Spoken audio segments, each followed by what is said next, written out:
baginda Nabi Mustafa Muhammad sallallahu alaihi wasallam wa ala alihi wa ashabihi wa azwajihi wa dzurriyyatihi wa ahli baitihi al-kiram wa jami'i ummatihi minal muslimina wal muslimat wal mu'minina wal mu'minat aina ma kanu, khususan mu'allif hadzal kitab Syekh Syihabuddin Ahmad bin Hajar Al-Asqalani, Syekh Al-Allamah Muhammad Nawawi Al-Badali Al-Syekh Asy-Syafi'i, Syekh lahu Al-Fatihah.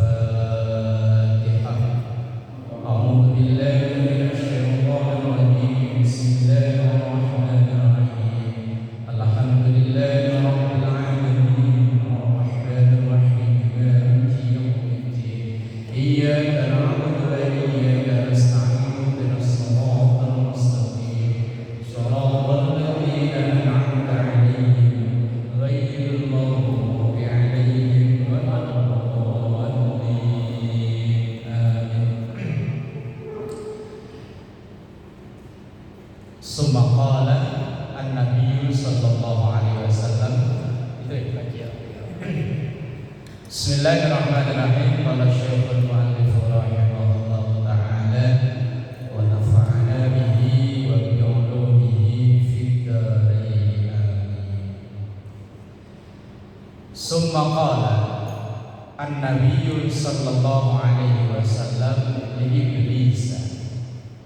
Summa qala, kemudian bertanya, an-nabiyyu, Nabi Muhammad sallallahu alaihi wasallam, li Iblis, kepada Iblis. Jadi Rasulullah itu lagi ngobrol sama Iblis. Rasulullah bertanya, fakam a'da'uka min ummati. Fakam, maka berapa, a'da'uka, musuh-musuhmu, min ummati, dari umatku.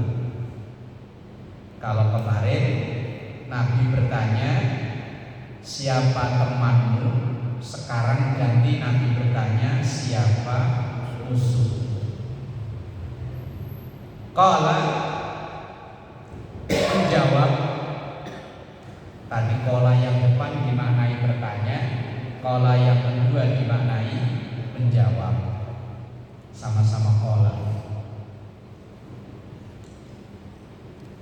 Ai iblisu li Rasulillah sallallahu alaihi wasallam. Iblis menjawab pertanyaan Rasulullah sallallahu alaihi wasallam. A'dai, musuh-musuhku, isyruna nafaran, ada 20 golongan. Kalau kemarin temennya itu ada berapa kemarin? 10. Musuhnya ada 20. Berarti musuhnya lebih banyak daripada temennya. Kalau kita ini kira-kira temennya apa musuhnya? Musuh. Apa iya? Apa ya, kadang musuh, kadang temen.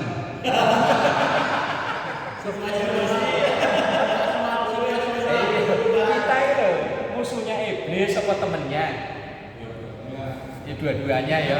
Kadang ya temen, kadang ya musuh, kadang ya besti. Wong kemarin dari 10 macam yang dibilang temennya Iblis, wong kita ya kadang salah satunya loh.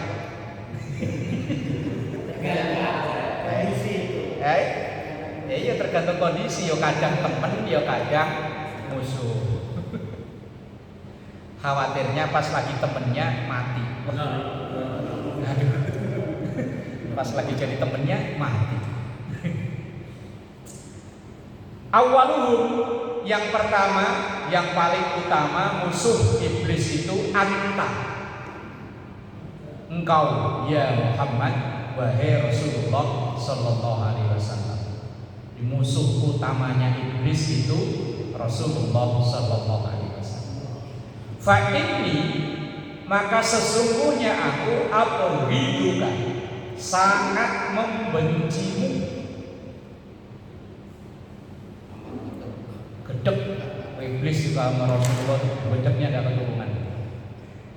Ai wa abghidu, dan saya juga membenci ahla baitika, keluargamu.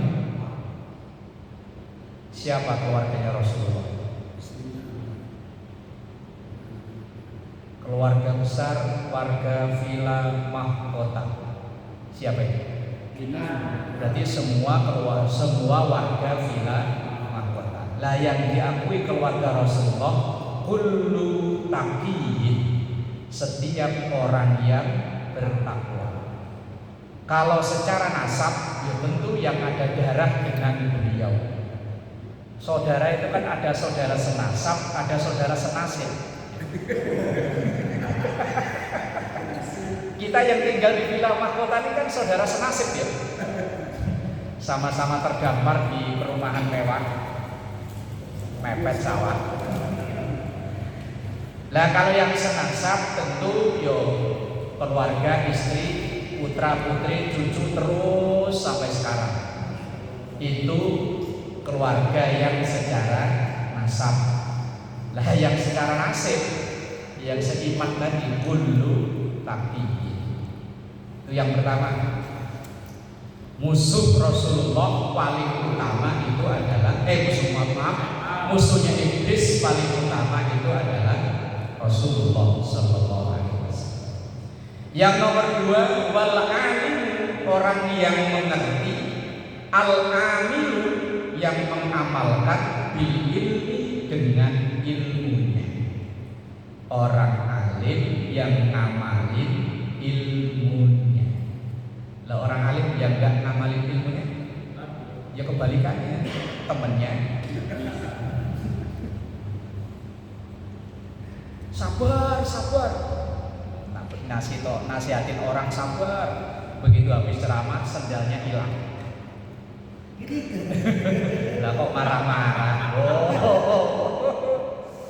Oh, itu namanya ya al-alim tapi tidak amin. Ini al-alimu al-amilu bil ilmi. Orang yang alim yang mengamalkan ilmu. Artinya wasairul abrori, dan semua orang-orang baik. Abror, nama dokter situ ini. Abror itu artinya orang baik.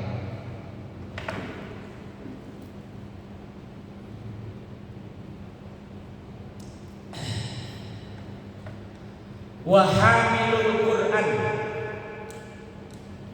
orang yang menghafal Al-Quran. Kita juz 30 aja gak apa-apa. Baca Inna A'toina aja muter gak kelar-kelar. Apalagi Al-Kafi, wala ana wala antum, gak selesai. Baca wal asri aja bisa ketuker ujungnya jadi watini. Illal ladzina amanu wa 'amilus sholihati, harusnya wa tawasau bil malah falahum ajrun mamnun. Inna a'taina muter, inna a'taina kal kautsar, sholli rabbika wanhar, inna a'taina kal kautsar, sholli rabbika wanhar. Inna, kok inna lagi langsung illa wa inna ilaihi.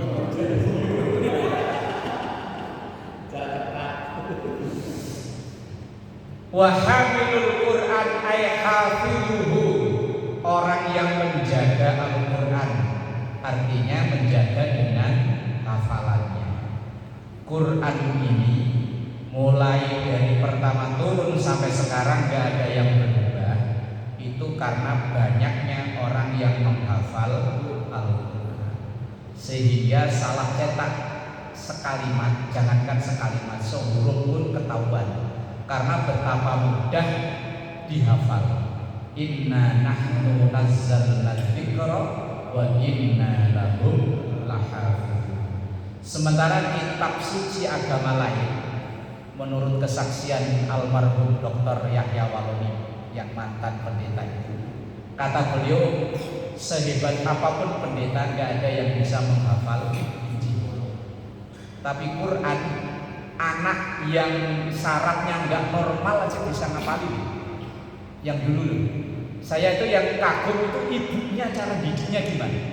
Itu katanya kan tidak nyantri, anak itu dididik oleh ibunya. Sementara anak itu punya keterbatasan, sarafnya itu tidak sempurna. Dia kalau minum ini tidak bisa mengarahkan tangannya untuk sampai ke mulut.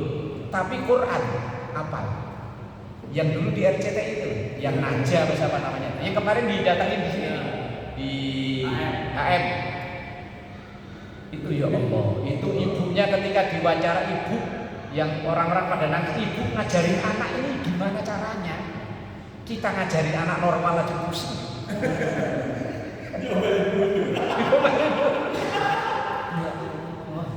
Itu menunjukkan betapa Quran itu adalah mukjizat.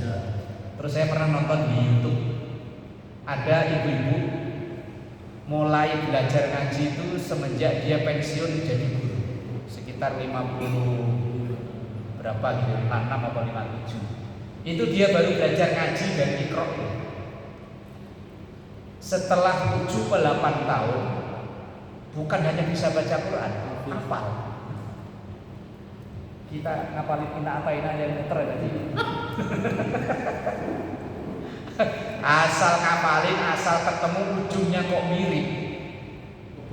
Azizur Rahim, Azizul Ghafur, muter. Apalagi Ar-Rahman yang fabi ayyi ala'i rabbikuma tukadziban. Makanya kadang kalau melihat yang begitu ya, betapa Quran itu benar-benar mukjizat. Lah kita kok nggak hafal-hafal ya karena kita nggak serius. Kalau serius insya Allah. Lah kita mau serius gimana? Ini ada token, bayaran anak sekolah, beras, aduh, memorinya udah penuh.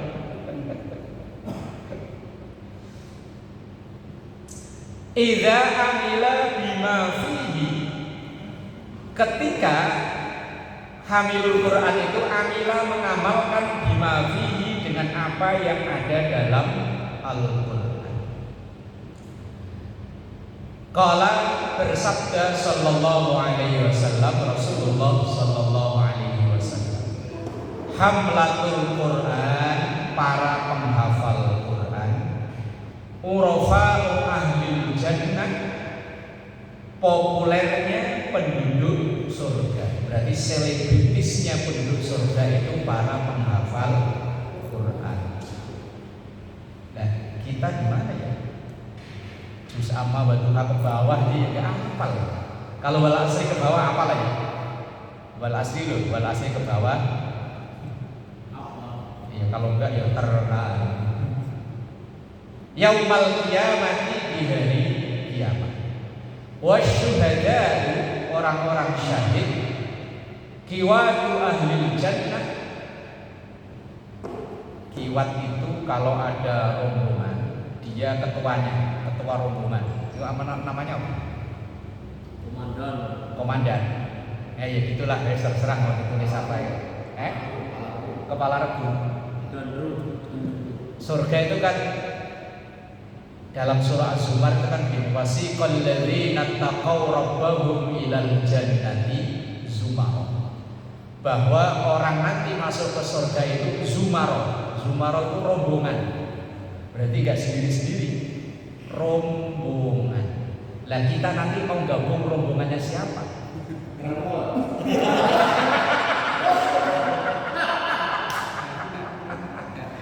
Iya kalau arahnya ke sono, kalau arahnya kebalikannya. Tapi ya benar sih. Wasiqal ladzina kafaru ila jahannama zumara. Orang masuk neraka ya sama, rombongan. Lah milih rombongan yang mana ya terserah. Umpama kita nanti rombongannya siapa gitu. Yang di Muhammadiyah nanti ikut rombongannya Ki Ahmad Dahlan. Dia kalau diakui sama Ki Ahmad Dahlan, kalau enggak rombongannya Ki Hasyim Asy'ari yang di NU. Kalau diakui, kalau enggak rombongannya Al-Muhajirin. Apa rombongan Kang Julares? Muhajirin perjuangan.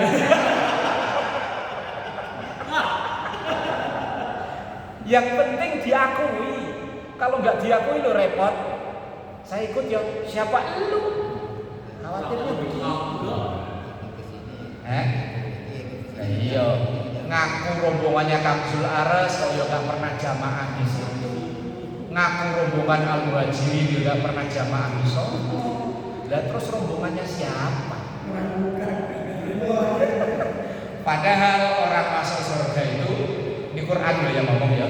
Wasiqal ladzina taqaw rabbahum ilal jannati zumara. Zumara itu artinya rombongan. Makanya sering didengarkan kalau khotib Jumat wa zumratal mukminin, rombongannya orang-orang yang beriman. Nah nanti dari masing-masing rombongan itu ada kepala regunya itu wasyuhada, orang-orang yang syahid. Wal anbiya'u, dan para nabi sadatu ahlul jannah. Sadatu ahlul jannah, sadat itu semakna dengan sayyid, tuan.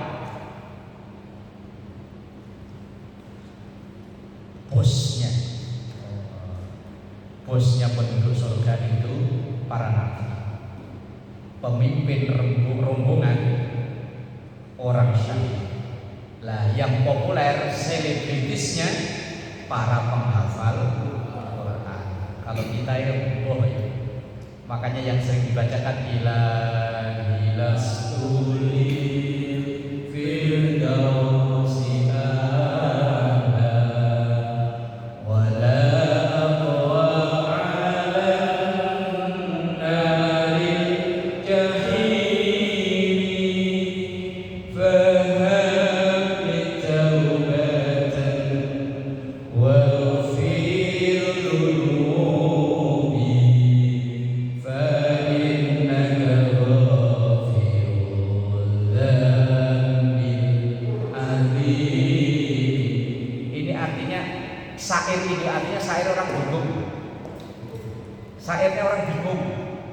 ilahi lastulil firdausi ahla.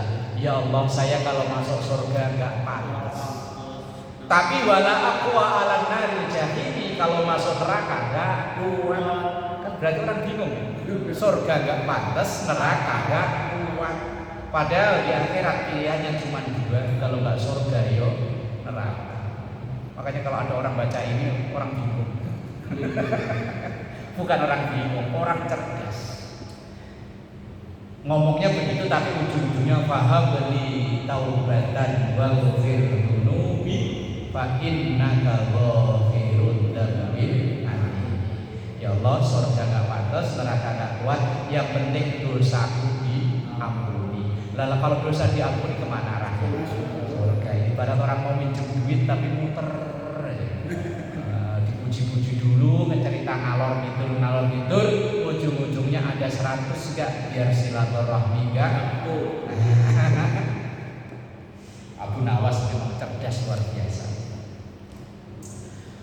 Yang nomor berapa ini sekarang? 4. Nah ini yang 4 ini. Wal mu'adzin. Pak Nurdin, Pak Sulaiman yang masuk. Muadzinnya lillah, karena Allah.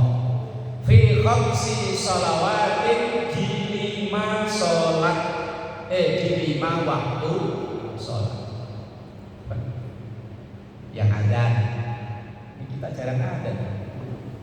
Pak Sulaiman yang sering adzan, yang ada peluang masuk lewat tiket. Musuhnya setan berarti dia ya. Ini Pak Nurdin juga sama, yang biasa adzan musuhnya setan. Yang nggak pernah adzan bahaya, jangan-jangan temannya setan. Ntar adzan ada setan. udah keduluan Pak Sulaiman, adzan sendiri di rumah ya.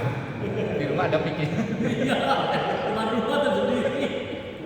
Besok menuntut ada. Wal mu'adzinu lillah fi khamsi salawatin. Qala sallallahu alaihi wasallam, al mu'adzinu mu'adzin al muhtasibu yang dia ikhlas, kasyahidi pahalanya seperti orang syahid, al mutasyahhidi yang berlumuran, fi damihi dengan darahnya, orang yang gugur membela agama Allah. Lah muadzin itu pahalanya sama kayak dengan syahid. Idza mata, nanti kalau dia mati, tinggal tadi buktikan boleh. Lam yudawwan fi qabrihi, tidak di yudawwan itu set itu Indonesianya apa? Orang kalau lagi mati itu kan gak lama langsung set apa sih set? Belatung. Lam yudawwan fi qabrihi, maka tubuhnya tidak dimakan belatung saat nanti dia dimakamkan. Ternyata itu orang yang ahli adzan. Tinggal dibuktikan tadi.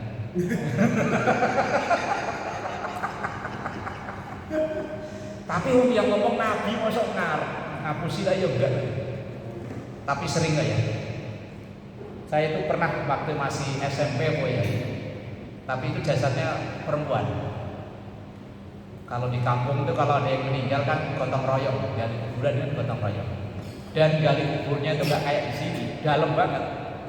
Sak pengadek, sak pengawe. Ini kita berdiri langsung segini nih.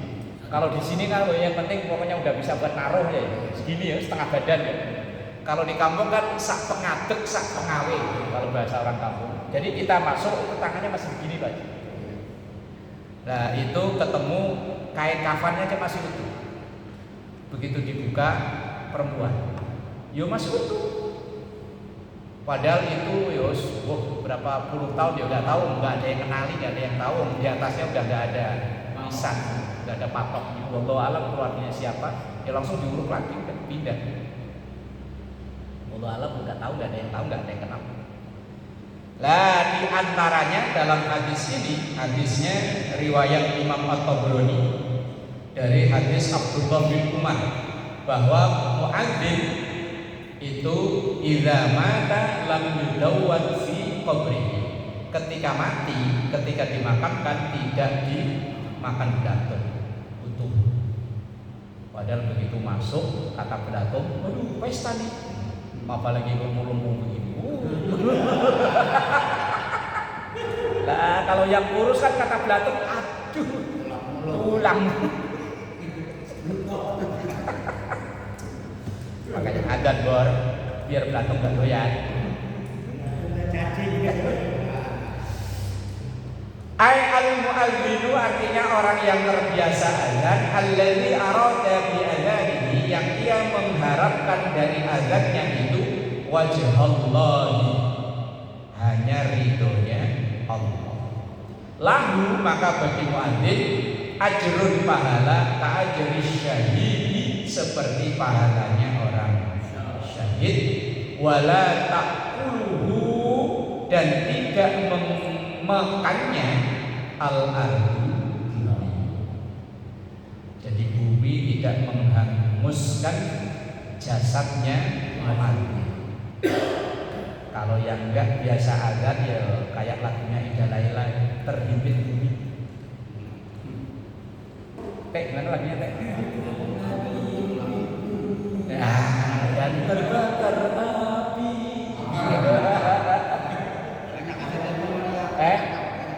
Ida Laila nyanyi ya?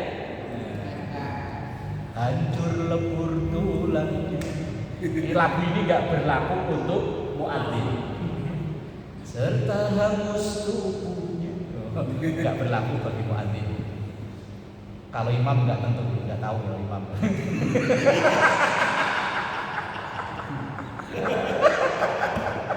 apalagi makmum. Berlaku bagi muadzin. Kalau makan kalau makan Ada makan saudara. Yuk dites aja dulu man. kalau berdua siapa? Dimakan dato apa enggak? Kalau lo balik beneran lagi.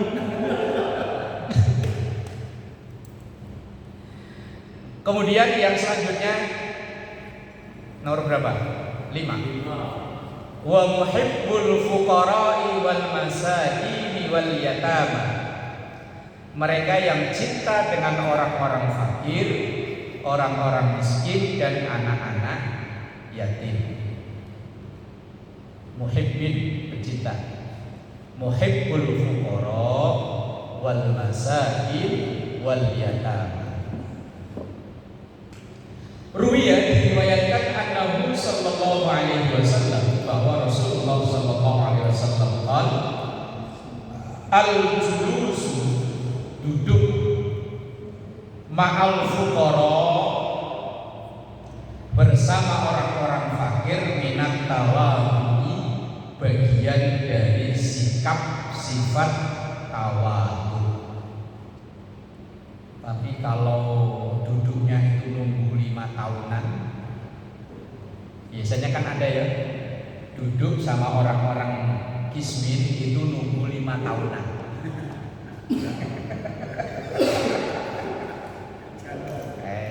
Ini partainya wong cilik. Itu kalau tulisannya kebalik kan jadi wong licik. Bukan cilik tapi licik. Tapi biasanya yang nunggu 5 tahunan itu tiba-tiba banyak orang ramah, tiba-tiba banyak orang baik, tiba-tiba banyak orang rajin ke masjid, ke majelis taklim, nyambangi turun ke warga-warga, tapi nunggu 5 tahunan. 8 tahun kan? Kalau di sini 8 tahun, kalau yang seluruh Indonesia 5 tahunan. Tiba-tiba banyak setan penunggu pohon. Wajahnya dipaku di pohon. Jadi setan penunggu pohon. Aduh, wes. Wa yuhibbul fuqara wa muhibbul fuqara wal masakin wal yatama.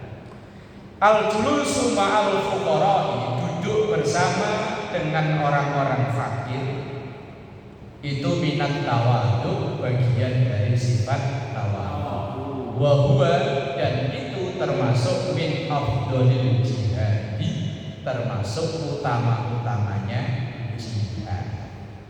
Dan Rasulullah itu sangat peduli kalau diberjanji. Cuman kan kalau kita baca berjanji nggak pernah nyampe solo masalahnya. Wa yuhibbul fuqara'i wal masakin wa yuhibbul fuqara'a wal masakin wa yajlisu ma'ahum. Terus gimana Pak Nurdin? Wa yaqdu mardahum wa yaqutu mardahum wa yushayyidu janaizahum. Itu Rasulullah. Kalau ada warganya yang kismin, beliau itu sangat peduli. Rawahu at-Tayyibani. Wa ruwiya annahu sallallahu alaihi wasallam, dan diriwayatkan bahwa Rasul sallallahu alaihi wasallam bersabda, likulli syai'in, setiap sesuatu miftahun, kunci. Wa miftahul jannati, dan kuncinya surga hubbul masakin wal fuqara, cinta dengan orang-orang miskin dan orang-orang fakir. Kuncinya kan macam-macam. Yang paling utama ya miftahul jannah la ilaha illallah. Rawahu Ibnu Lan. Jadi orang yang jiwa sosialnya tinggi, peduli dengan yang fakir, miskin, yatim, itu termasuk musuhnya. Yang selanjutnya Yang nyatetin nomor berapa, Bang? 6. Kan ada 20 tuh nanti. Wa dzu qalbin rahimin. Orang yang mempunyai hati yang penyayang, hati yang lembut, fi jami'i umuri ibadillah, di semua urusan hamba-hamba Allah, la siyama, apalagi ahlul ma'asi, terhadap orang-orang yang ahli maksiat. Orang yang jiwanya, hatinya penuh sayang. Sayang itu bukan berarti kok ngomongnya halus, belum tentu. Ada orang ngomongnya halus tapi nyelekit ya ono. Iya. Orang Jawa itu kan rata-rata katanya halus. Halus karena simbolnya kan belangkon.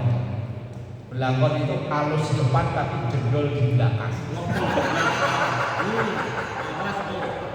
Loh, kalau lihat foto para pahlawan, Sultan Hasanuddin dari Makassar itu kerisnya di depan. Imam Bonjol, Teuku Umar kerisnya di depan. Pahlawan Jawa kerisnya di belakang.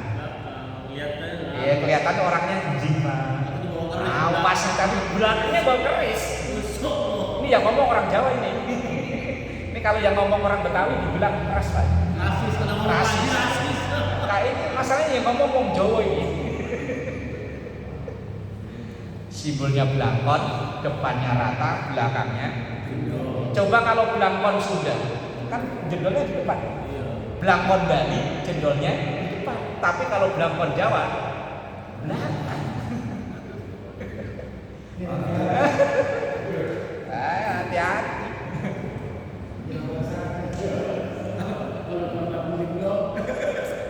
Raja Jawa bilangnya kayaknya halus, tapi tahu-tahu nusuk.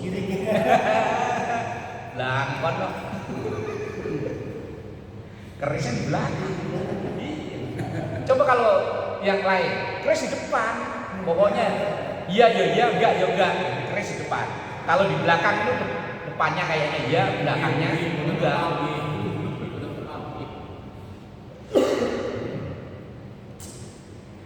Wa dzu qalbin rahimin. Lah, jiwa yang penyayang itu bukan berarti hanya yang ngomongnya halus. Enggak. Sahabat Umar apa enggak penyayang? Umar itu sedikit yo. Apa? Ini kalau bahasa sekarang sikap. Oh, Umar.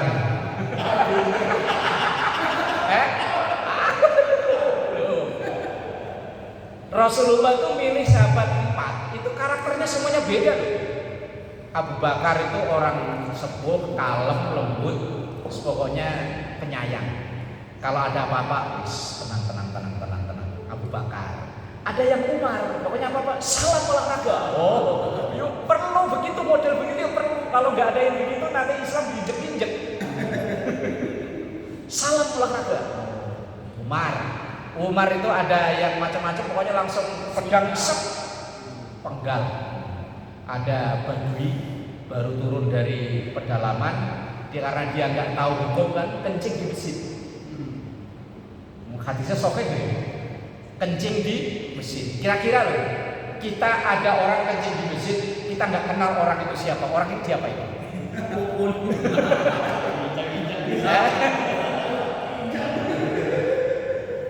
Kisah orang Badui yang tiba-tiba masuk ke masjid, langsung kencing di tengah-tengah masjid. Itu Umar langsung pedang seret. Salam olahraganya nih baru. Lah sahabat Abu Bakar, jangan. Terus apa yang diambil Rasulullah? Biarin dulu, biar selesai dulu. Nanti kalau dikejar ini kencingnya malah rata. Kan bener kan? Mama kencingnya di sini loh. Malah lari ke sono. Wah.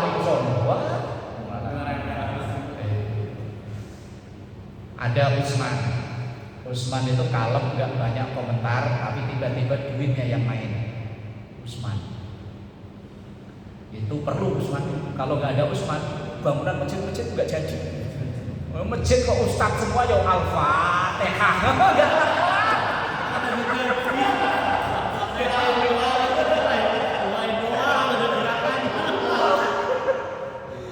asal rapat bangun masjid kita istighosah dulu Al-Fatihah. Cuma buka Al-Fatihah nggak ada yang buka rekening dulu. Usman itu ya nggak banyak ngomong Usman itu kan pokoknya butuh berapa ya Usman. Di PPI banyak. Ada yang karakternya kayak Ali. Ali itu juru bicara masih muda, cerdas. Empat ya karakternya beda-beda. Rasulullah kenapa milihnya beda? Ya memang yang dibutuhkan itu beda-beda. Lah kalau semuanya kayak Abu Bakar, Islam diinjek-injek. Kalau semuanya kayak Umar, orang pada takut. Lah ya yang dipilih Rasulullah empat ya beda-beda. Maka ketika selesai perang Badar, itu kan ada tawanan perang. Lah itu Rasulullah kan rembukan nih. Ini tawanan perang. Kalau kata Abu Bakar, dimaafin aja ya Rasul, lepasin aja kasihan. Wong ini dulu temen kita main catur waktu di Mekah, temen mancing bareng. Ini temen. Yo bisa jadi masih saudara, lepasin aja ya Rasul. Umar gimana mendapat sikat aja Rasul, habisin. Dulu kita diusir sama mereka ini, kita mau dibunuh mereka. Sekarang bunuh aja. Umar, Usman. Nah, Usman pebisnis itu semua peluang bisa jadi duit. Loh, Usman gini ya Rasul, ini kan rata-rata ada yang orang kaya. Kita lepasin tapi ngasih tebusan. Bisnis Usman itu orang keributan aja diduitin.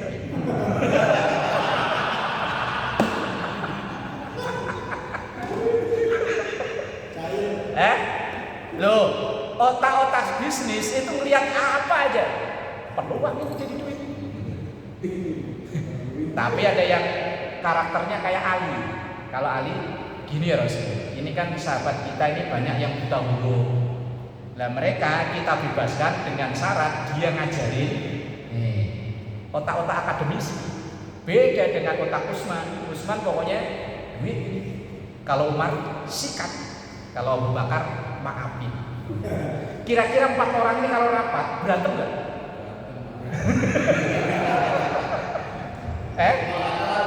Iya, 4 orang ini, tapi kan ada penengahnya Rasulullah Shallallahu Alaihi Wasallam. Lah di masyarakat kita itu di mana-mana karakter 4 ini harus ada. Ya antara 1, 2, dan 3, 4 ini memang kayaknya nggak pernah akur, tapi kan tujuannya sama.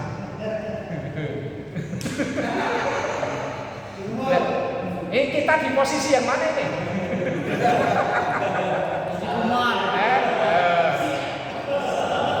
Ya ada yang posisi Abu Bakar kalem lembut sesepuh, ada yang posisi Umar salam olahraga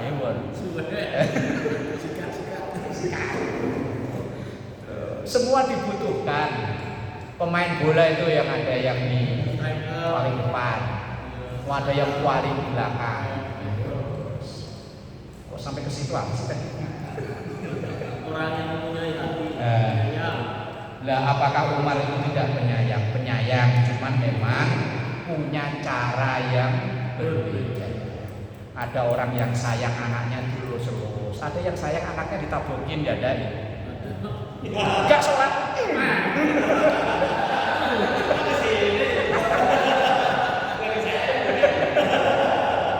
Apakah itu enggak sayang?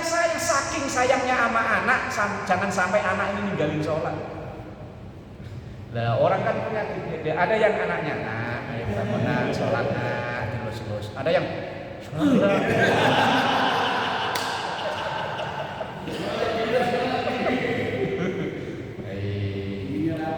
ya dari 4 sahabat itu kita pilih yang mana. Kalau kalau Usman nih 50.000 sholat ya Usman. Ada yang Ali, nanti saya beli buku bacaan, saya ini nanti kalau tinggal pilih cara yang mana.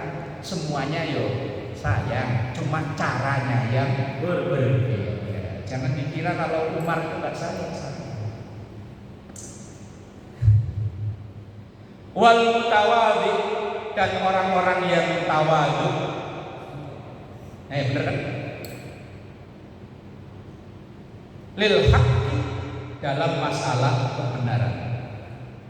Qala al-Musyayyi, kata Imam Al-Bushairi, wa tawadhu, dan orang-orang yang tawadhu, huwa ialah al-istislamu, yang pasrah, lil haqqi, dalam kebenaran, wa tarkul ittirabi alal hukmi, dan meninggalkan ittirab. Ittirab itu perselisihan, alal hukmi, dalam atau dalam masalah hukum.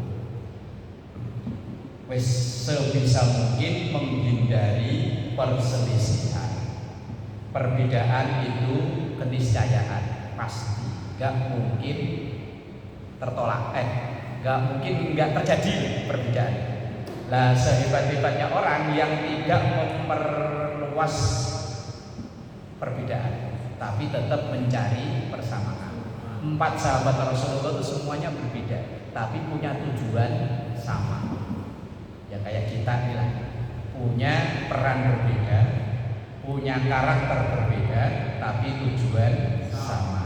Nah, orang yang tawadhu itu diantaranya tarkul ittirad alal hukmi, meninggalkan perdebatan, perselisihan dalam masalah hukum, apalagi hukum fikih. Sudah sering saya bilang bahwa hukum fikih itu hasil ijtihad, dan hasil ijtihad itu selamanya akan berpotensi berbeda. Sampai kiamat kurang 2 jam perbedaan itu gak bakalan bisa disatukan. Wes itu keniscayaan, sunnatullah, hukum alam, gak mungkin ditentang. Wa syabun nasya'a fi ta'atillah wallahu a'lam bishawab.